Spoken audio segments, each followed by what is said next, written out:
में काम करके अन्न का उत्पादन करता है और हमारा पेट भरता है। जीवन भर गौ माता हमारी सेवा करती है। और देखो, गौ माता का जब शरीर छूटता है, जब प्राण निकल जाते हैं शरीर से, तब भी उनके शरीर का कोई अंग बेकार नहीं है। मरने के बाद भी चमड़ा बिक जाता है, मांस बिक जाता है, यहाँ तक कि जो हड्डियाँ हैं उनसे भी रासायनिक खाद यूरिया आदि बन जाता है।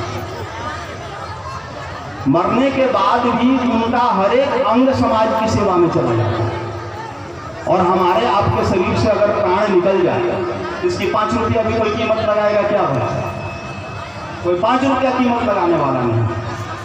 और गौ माता के शरीर की पूरे जीवन की सेवा के बाद भी मृत्यु उपरांत भी उनके हर अंग की कीमत है, हर अंग समाज के उपयोग में है। तो फिर तुलसीदास बाबा ने ऐसा क्यों लिख दिया कि बड़े भाग का मानुष तन पावा? हमको तो लगता है तुलसीदास बाबा को लिखना चाहिए था बड़े भाग का तन पावा,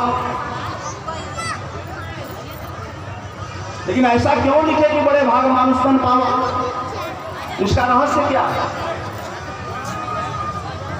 इसका रहस्य यह है, एक बात बताओ आप लोग, इधर उधर ध्यान दोगे तो फिर हमारी कथा समझ में आने वाली नहीं। हम लोग की कथा एकाग्रता से सुनोगी तो कुछ पालोगे। तो भाई ऐसा क्यों कह दिए कि बड़े भाग मानुषतन पावा? बाबा ने कुछ सोच विचार कर कहा। तो मान लो कि आप लोग जो कार्य अभी कर रहे हैं, जैसे बैठकर भगवान की कथा सुन रहे हैं, यज्ञ नारायण का प्रतिदिन दर्शन कर रहे हैं, पूजन कर रहे हैं, परिक्रमा कर रहे हैं, तो क्या यह अन्य शरीर से संभव है?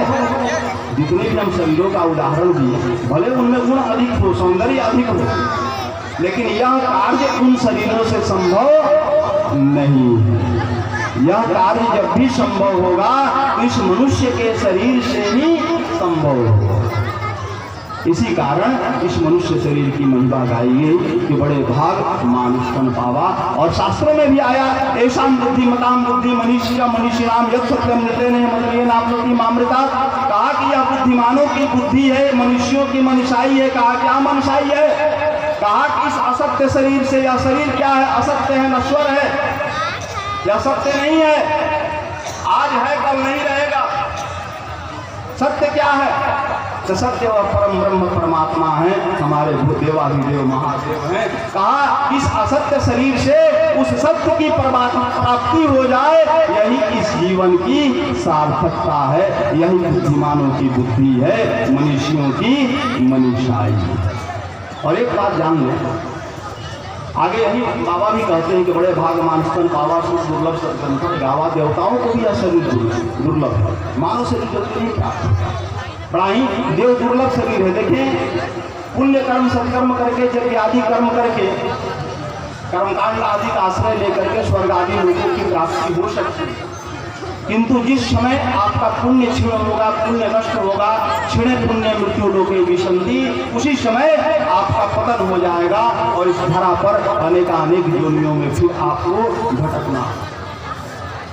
किंतु अगर यह मानव शरीर प्राप्त हो जाए और अगर इससे भगवत प्राप्ति हो जाए तो फिर भटकने का झंझट ही खत्म हो जाए। उसका यह साधन है। देख तो मानव शरीर मिला, उसमें भी दुर्लभ भारतवर्ष जन्मम, इस भूमि पर जन्म भी बड़ा दुर्लभ है जिस भूमि पर आपका जन्म हुआ। यह पृथ्वी 7 खंडों में बटी है। हम जिसमें निवास करते हैं यह भरतखंड है।